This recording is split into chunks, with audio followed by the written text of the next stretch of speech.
Hari itu, gedung DPR tampak lebih ramai dari biasanya. Agenda rapat paripurna yang membahas kebijakan strategis nasional menjadi sorotan besar publik. Semua kursi anggota DPR telah terisi, dengan suasana penuh kewaspadaan. Kehadiran Presiden Prabowo secara langsung menambah bobot rapat tersebut, mengingat biasanya Presiden hanya mengutus menteri atau perwakilan dalam forum serupa. Sejak bel masuk rapat berbunyi, atmosfer di ruang sidang terasa berbeda. Bisikan antar anggota DPR terdengar di berbagai sudut, beberapa dengan wajah serius, sebagian lagi dengan ekspresi penuh antisipasi. Mereka tahu rapat kali ini tidak akan berlangsung biasa, karena topik yang dibahas menyangkut anggaran besar yang selama ini menjadi kontroversi. Presiden Prabowo hadir dengan langkah tegas, mengenakan setelan resmi khas dirinya. Begitu ia memasuki ruang sidang, semua mata tertuju kepadanya. Para anggota DPR berdiri memberi penghormatan, namun di balik formalitas itu, tersimpan banyak pikiran dan pertanyaan. Sebagian mendukung penuh kebijakan yang ia canangkan, sementara sebagian lain sudah menyiapkan kritik pedas. Ketua DPR membuka rapat dengan suara lantang, mencoba menetralisasi suasana yang sudah panas sejak sebelum dimulai. Ia mengingatkan semua anggota agar tetap fokus pada agenda dan menjaga etika sidang. Namun, nada ketegangan tidak bisa disembunyikan, apalagi ketika sorot kamera media menyoroti wajah-wajah penuh ekspresi yang mencerminkan berbagai kepentingan politik. Prabowo duduk dengan tubuh tegap, sesekali memandang ke arah anggota yang tampak gelisah. Ia sudah terbiasa menghadapi perdebatan, tetapi kali ini berbeda. Rapat ini menyangkut harga diri bangsa, terutama terkait kebijakan pertahanan yang belakangan menjadi bahan perbincangan sengit. Aura ketegasan dan kewibawaan jelas terpancar dari raut wajahnya. Beberapa anggota DPR mulai memberikan interupsi bahkan sebelum materi rapat dimulai. Mereka mempertanyakan prosedur, mengkritik agenda, hingga menuntut transparansi lebih luas. Suara riuh terdengar, membuat ketua sidang harus mengetuk palu berkali-kali. Suasana makin jelas terasa panas, bahkan sebelum Presiden menyampaikan satu kalimat pun. Di luar gedung DPR, ratusan wartawan sudah bersiaga. Mereka memasang kamera dan mikrofon, siap melaporkan setiap detik jalannya rapat. Media sosial pun ramai dengan berbagai spekulasi, banyak yang menunggu momen apakah Presiden Prabowo akan tetap tenang atau justru terpancing emosi dalam menghadapi kritik keras para wakil rakyat. Dengan suara dalam dan tegas, Prabowo akhirnya membuka rapat dengan sambutannya. Hari ini kita bicara soal masa depan bangsa, ucapnya, menatap lurus ke arah seluruh anggota DPR. Kata-kata itu seolah menjadi pembuka babak baru yang penuh ketegangan. Semua yang hadir, baik pendukung maupun oposisi, tahu bahwa rapat ini tidak akan berlangsung biasa-biasa saja. Setelah sambutan singkat Presiden Prabowo, rapat berlanjut ke pemaparan agenda utama. Layar besar di ruang sidang menampilkan angka-angka detail terkait alokasi anggaran nasional, termasuk sektor pendidikan, kesehatan, infrastruktur, hingga pertahanan. Anggaran pertahanan yang jumlahnya sangat besar langsung menjadi fokus perhatian. Beberapa anggota DPR tampak berbisik, jelas terlihat bahwa inilah isu yang akan memicu perdebatan. Seorang anggota DPR dari kubu oposisi dengan lantang mengangkat tangan, meminta interupsi. Dengan nada keras, ia mempertanyakan mengapa anggaran pertahanan mendapat porsi jauh lebih besar dibandingkan sektor lain. Rakyat masih kesulitan dengan biaya kesehatan dan pendidikan, sementara anggaran pertahanan terus membengkak. Apakah ini adil bagi rakyat? Serunya, membuat ruang sidang langsung riuh. Kritikan itu disambut tepuk meja dari beberapa anggota oposisi lain. Mereka menambahkan tuduhan bahwa pemerintah lebih mementingkan kekuatan militer daripada kesejahteraan rakyat. Kata-kata mereka makin tajam, bahkan menyebut bahwa anggaran pertahanan berpotensi menjadi ajang pemborosan yang tidak transparan. Sorotan kamera media langsung tertuju pada ekspresi Presiden Prabowo. Prabowo tetap duduk tenang, namun wajahnya mulai menunjukkan tanda-tanda ketidaksabaran. Rahangnya mengeras, dan tatapan matanya menyipit seolah menahan emosi. Ia menunggu hingga interupsi selesai, tetapi suara-suara protes semakin lantang. Beberapa anggota DPR bahkan menyelipkan sindiran pribadi yang terdengar menusuk. Seorang anggota DPR lain dari pihak oposisi menambahkan, apakah kita sedang membangun negara atau membangun barak militer raksasa?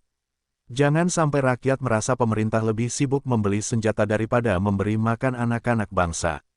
Kalimat itu langsung memancing sorakan dan tepuk tangan dari kubu yang sejalan. Suasana ruang sidang makin memanas. Di sisi lain, anggota DPR dari koalisi pemerintah mulai geram dengan pernyataan oposisi. Mereka mencoba membela kebijakan presiden dengan argumen bahwa pertahanan adalah fondasi dari pembangunan nasional. Tanpa keamanan, bagaimana rakyat bisa sejahtera? Bagaimana investor bisa masuk? Namun suara pembelaan itu kalah oleh teriakan kritik yang terus menguasai suasana. Ketua DPR berulang kali mengetuk palu dan mengingatkan agar semua pihak menunggu giliran berbicara. Namun perdebatan terus berlangsung, bak arus deras yang tidak bisa dibendung.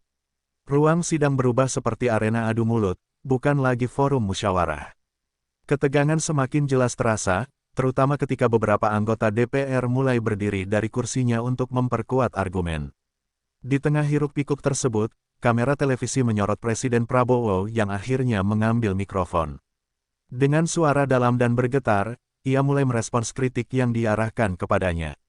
Dari ekspresi wajahnya, terlihat jelas bahwa kesabarannya mulai habis. Semua mata langsung tertuju kepadanya, menunggu apakah ia akan tetap tenang atau akhirnya meledak dalam kemarahan. Begitu mikrofon berada di genggamannya, Presiden Prabowo menarik napas panjang. Suasana ruang sidang yang tadinya penuh teriakan mendadak hening. Semua anggota DPR, baik dari oposisi maupun koalisi, menunggu kata-kata yang akan keluar dari mulut Presiden. Dari raut wajahnya, tampak jelas bahwa ia sudah mencapai titik puncak kesabaran. "Cukup," seru Prabowo dengan nada tinggi, suaranya menggema memenuhi ruang sidang. Beberapa anggota DPR spontan terdiam, bahkan ada yang tampak terkejut hingga menoleh ke kanan dan kiri. Ketukan palu ketua DPR tak lagi dibutuhkan, karena nada suara presiden sudah cukup untuk menghentikan kegaduhan. Dengan wajah memerah, Prabowo mulai berbicara. "Saya tidak pernah main-main dalam soal pertahanan. Ini bukan tentang saya pribadi, ini tentang bangsa, tentang kedaulatan, tentang masa depan anak cucu kita," katanya, suaranya bergetar penuh emosi. Kalimat itu membuat sebagian anggota DPR menunduk, sadar bahwa ucapan itu keluar dari ketulusan hati seorang pemimpin yang sedang marah. Ia melanjutkan dengan nada yang lebih tinggi, "Apakah kalian ingin bangsa ini lemah? Apakah kalian ingin kita tidak dihormati oleh negara lain? Kalau pertahanan kita rapuh, maka jangan harap pembangunan bisa berjalan. Jangan harap rakyat bisa tidur dengan tenang." Suara berat Prabowo terdengar menggelegar, membuat suasana makin tegang. Media yang menyiarkan rapat langsung menangkap setiap momen ini.